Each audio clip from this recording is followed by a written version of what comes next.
संसद में गुरुवार को महिला आरक्षण कानून में संशोधन से जुड़े 3 बिल पेश किए गए। इसका मकसद 2029 तक महिलाओं के लिए आरक्षण कानून को लागू करना और लोकसभा में सांसदों की संख्या को बढ़ाकर 850 करना है। बिल के पेश होने पर लोकसभा में जमकर हंगामा हुआ। सपा ने इसका विरोध किया। सपा सांसद धर्मेंद्र यादव, केंद्रीय गृह मंत्री अमित शाह और सपा प्रमुख अखिलेश यादव आपस में सवाल जवाब करते दिखे। तरह से महिला बिल के नाम पर महिला बिल की चाशनी, अध्यक्ष जी एक मिनट तो देना पड़ेगा अध्यक्ष जी, नहीं देंगे, दीजिए।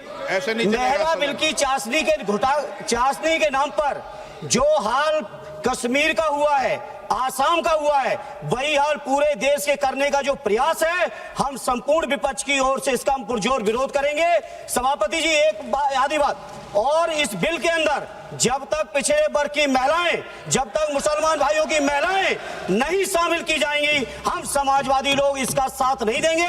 अध्यक्ष महोदय, अनडेमोक्रेटिक बात माननीय मंत्री जी ने कही।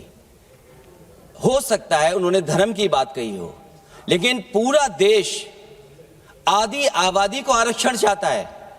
अध्यक्ष महोदय, मैं माननीय मंत्री से जानना चाहता हूं, क्या मुस्लिम महिला आधी आबादी में नहीं आती हैं? नहीं होनी ना, देंगे।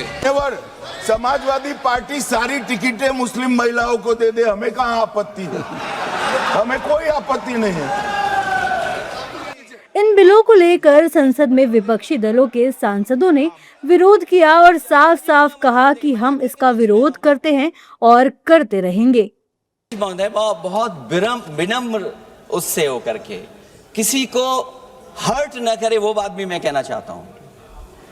अध्यक्ष महोदय, जब माननीय प्रधानमंत्री जी को पिछड़ों से वोट चाहिए था, तो माननीय प्रधानमंत्री जी अपने आप को कहा कि मैं पिछड़ी जाति से आता हूं। चलो ये नहीं, चलिए आगे बढ़िए। I oppose this introduction of this constitutional amendment bill because it violates the parliamentary form of democracy and federalism, which are both parts of basic structure of the constitution, sir.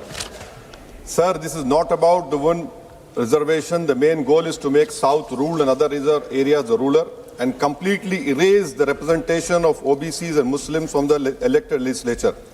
Sir, federalism is the basic structure of the constitution. By removing the delimitation freeze, it gives more seats and power to larger population while denying a fair voice to smaller population. This again is a violation of federalism, which is part of basic structure, sir. सदन में बिलों को पेश किए जाने का विपक्ष ने जमकर विरोध किया। तब ये तय हुआ कि बिल पेश किए जाने को लेकर वोटिंग की जाएगी। इसके बाद हुई वोटिंग में बिल पेश करने के पक्ष में 207 सांसदों ने वोट दिया, जबकि 126 सांसदों ने बिल पेश करने के विरोध में मतदान किया। इस मतदान के बाद आखिर में बिलों को लेकर लोकसभा में चर्चा शुरू हुई।